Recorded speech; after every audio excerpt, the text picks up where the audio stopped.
Aonga mua. E whaali mai e lea nganga o lea tua o Tatou Vala'auina. E whaailoa ma whaali mai e lea nganga o lea tua. Iai Tatou taitoa tasi o Tatou Vala'auina. Awai tofu ma lava Tatou ma Vala'auina.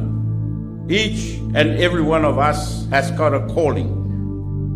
Nei lava msesi o Tatou a mea e leai sona Vala'auina mai lea tua.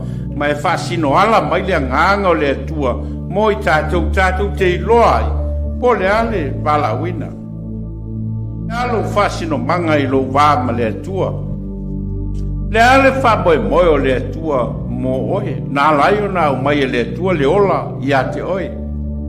Is there a purpose from God? Nā lai o nā e ola.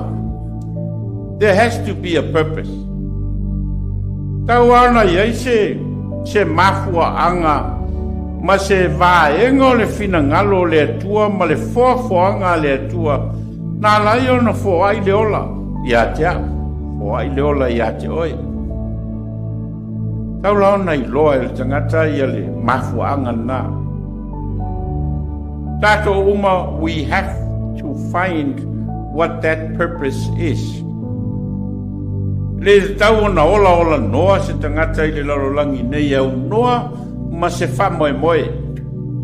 Au noa ma se wha sino manga mai le atua. Tofu uma tātou ma wha sino manga.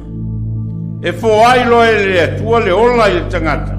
A mata lo na whatatia i le atua le ala fua o le mea ngai ai le soifua ma le ola o le tangata. Ma o lana savalinga lea wha tangata tautua ma tangata au auna ma lona Vala'auina mai le atua e te tau ona muli ai. Ma la ngona foi e tangata taito atasi le musumusunga le nganga o le atua e tu fesili ai o le a e le fina ngalo o le atua moa. What is God's purpose for me? What is in God's mind? Nā lai o na foai mai e le atua lana mea lofa lea i ai Tatou taito tasi o le ola. Mai o le tāua lea o le mua lea o onga o lo whamatala e le tala luka e whapea na teita ina i a Simeona e le nganga o le atua. E ona wingala o le nganga o le atua e whasino ala mo oe whasino ala mo au. Ina ia Tatou i loa, le whamoe moe o le atua mo oe. God has got a purpose for each and every one of us. And we need to seek for that purpose. O inae te ina ele tangata. A whai o oe o le atali po le awhawhine. E iai le whamoe moe o le atua mo oe. E iai lo wawhea ngai ai ma o matua e pe ona whai mai le atua i ana tūlafono ia e awa i lo tamā ma lo tina e wha leva i nai o waso i le nuu o fo i nātu e le li le atua i a te oe. Nona wingala, o le whamoe moe lea o le atua, o le calling lea mo Tatou o whanau, o le whaatino ina o le whaupunga lea o lo au mai le tūlafono, o le awa. To honor ia matua mai o le vaenga foi la leo le calling o Tatou o whanau calling e na ia mawhai ona tapena le ola o le tangata le oina ma le sailinga o le poto ma le tamai sailinga o taleni na ia mawhai ona ngā lulue ma au auna ma whao ngā ina o Tatou wola o le whamoe moe na o le atua mo oe ma Dai lava sesi o Tatou e au noa ma se whasino manga mai le atua. Mai te ina oe e le nganga o le atua. Mai te tau foi o le tatalo le tangata ia po le ale. Pamoe moe o le atua mo ia. Pe o na whamatala ina e luka le. Nofo tatalo pe o ana i le malu ma ana pongi.